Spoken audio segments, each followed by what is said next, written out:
Chapter 1: An Immigrant Family. The future judge, known as RBG, was born a frisky baby on March 15, 1933. Her birth name was Joan Ruth Bader, but as a baby, she kicked so much that her big sister Marilyn nicknamed her Kiki. Later at school, she started going by her middle name because there were so many Joans in her class. Ruth was a name that stuck. Ruth grew up in Brooklyn, a bustling part of New York City.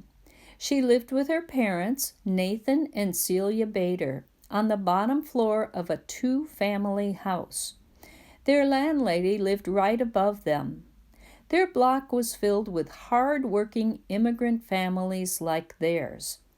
Ruth's shy, gentle father had been born in Ukraine, near Russia.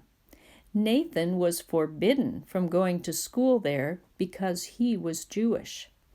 In the United States, he went to night school to learn English and become a citizen. Ruth's mother, Celia, was born in America just months after her family arrived from Poland. They were also fleeing because they were Jewish. Young Ruth learned early from her parents to treasure America's freedoms. Like the other fathers in the neighborhood, Nathan Bader left for work each morning. Nathan made a living selling fur hats and coats. But in the 1930s, during the Great Depression, most Americans were too broke to afford them. Nathan had to work late just to make ends meet. Celia stayed home to raise her two daughters. Sadly, when Ruth was 2, her 6-year-old sister died. After that, Celia pinned all her hopes on little Ruth. Immigrants in New York City.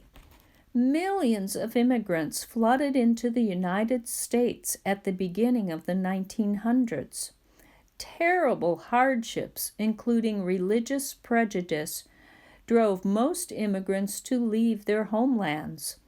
About 1/3 of the newcomers stayed right in New York, where they first landed at Ellis Island. At that time, most mothers hoped their daughters would grow up to marry some Prince Charming. Not Celia.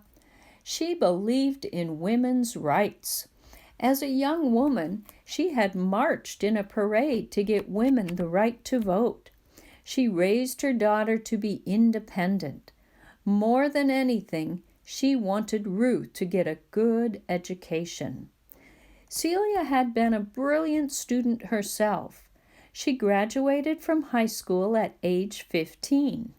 She dreamed of going to college, but Celia's father thought college was wasted on a girl. So Celia took an office job instead. Every week she handed over money to help her older brother attend college. Now, as a mother, she passed along a love of books and learning to her daughter. Ruth's earliest memory was of sitting in her mother's lap while Celia read to her. Ruth became a good student like her mother. Sometimes, though, she felt a lot of pressure. One time, her report card showed a poor grade. Her mother looked so disappointed. Ruth made up her mind to get straight A's from then on. And she did. Life wasn't all about studying, though. Not by any means. Outdoors, the kids on the block played in a pack. Jumping rope was the rage with girls then. Ruth could jump double Dutch, quickly stepping in and out of 2 long ropes swinging in opposite directions. Some days she explored the neighborhood on her roller skates. One day, Ruth watched 5 boys from the block leaping from one garage roof to another. That looked fun and daring. Jumping roofs wasn't at all ladylike, but that didn't stop lively Ruth from joining in. As a child, Ruth also found a passion for the arts. Her dream place was the Brooklyn Academy of Music. just a subway ride away. Every Saturday, her mother took her to see children's theater there. With her class, Ruth went on school trips to see the art collection at the Brooklyn Museum. When Ruth turned 11, her mother took her to her first opera. Opera is like a play, only all the parts are sung. Ruth thought it was magnificent. The soaring voices, the music, the costumes, the drama, it all thrilled her. She dreamed of being an opera star, but her voice was so bad that her teacher asked Ruth not to sing out loud in chorus. Once a week, Celia dropped Ruth off at the library while she got her hair done. Ruth curled up in a chair and read stories of daring women. Her favorites were the Nancy Drew mysteries, starring smart, independent girl detective.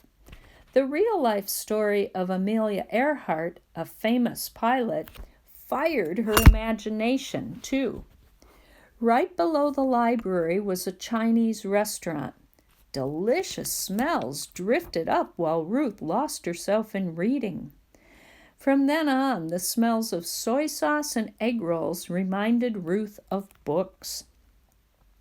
In 1945, when Ruth was 12, World War II ended with Germany's defeat. Adolf Hitler's plan had been to rule all of Europe and wipe out the Jews. As a Jewish girl, Ruth was very aware that Jews were being killed by Hitler's forces. Her own family was safe in America, yet even in the United States, there was prejudice. On a trip to Pennsylvania, Ruth spotted a sign outside a hotel. "No dogs or Jews allowed," it read.